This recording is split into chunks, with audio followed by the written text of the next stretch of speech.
So I just graduated college, and that means I need to get a job. So logically, I've been going out and I've been job searching, applying to a bunch of places.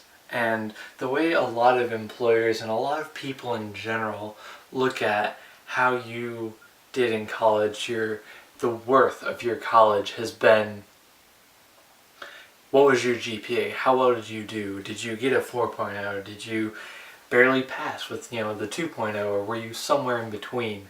Um, and there are a lot of people who define GPA as kind of this end-all be-all thing. Is that there are people who say GPA measures your understanding, so that would be the understanding of that material, the understanding of anything from art to calculus to history and everything in between.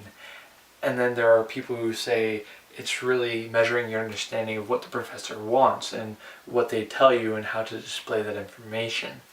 Other people will say GPA measures your dedication, your work ethic, and your focus. How much you can go in and say, this right here is what I'm going to get done. Right here, I'm going to focus on this and only this for the next few hours until I get it done.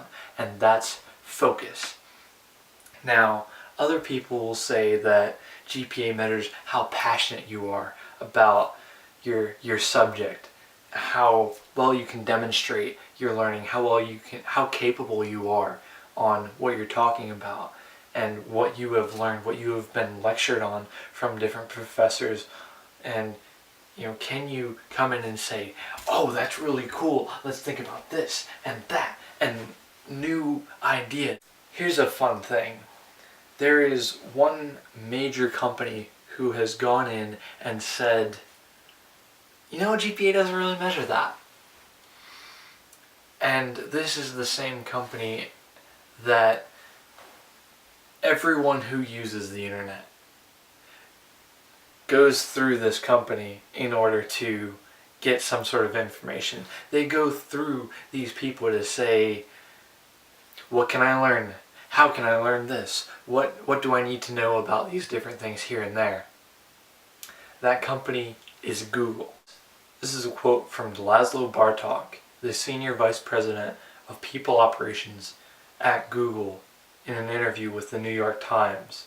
Here's the quote. GPAs are worthless as a criteria for hiring, and test scores are worthless. No correlation at all, except for brand new college graduates, where there is a slight correlation. Their words, GPA is a worthless unit of measure. Now, there are plenty of people, I'm sure, on either side who would love to weigh in on this. People who have 4.0s who say, no, my GPA of a 4.0 says that I understood exactly what I learned, that I understood my professor, that I was able to click and just give them exactly what they wanted, that I was dedicated, I had focus, I had great work ethic, that I was passionate, and I could demonstrate what I was talking about to the general people who, I needed to demonstrate it to.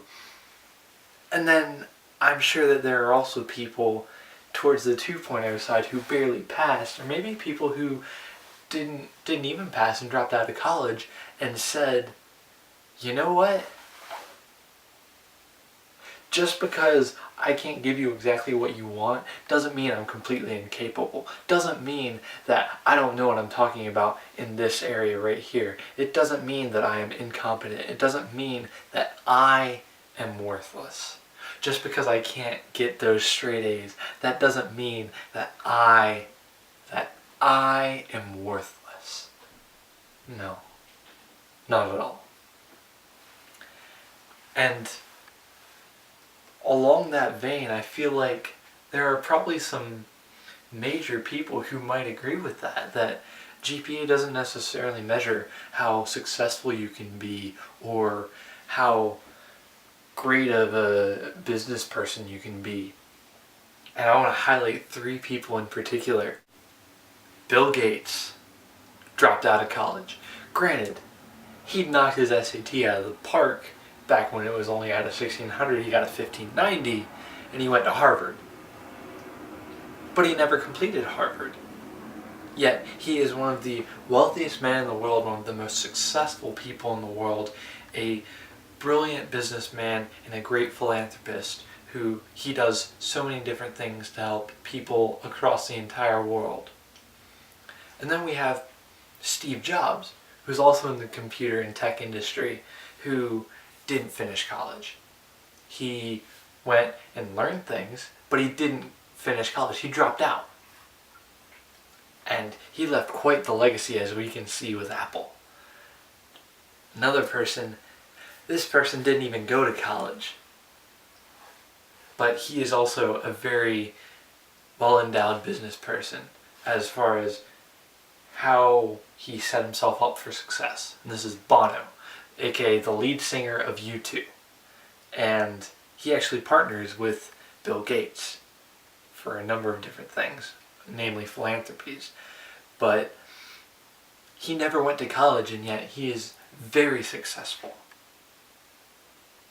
Success isn't necessarily dependent upon your GPA. And so we kind of need to figure out, what do we want to do? How can we be successful? Can we define our own version of success? And in that definition, does GPA play a part? And if so, what does GPA measure? Think about it.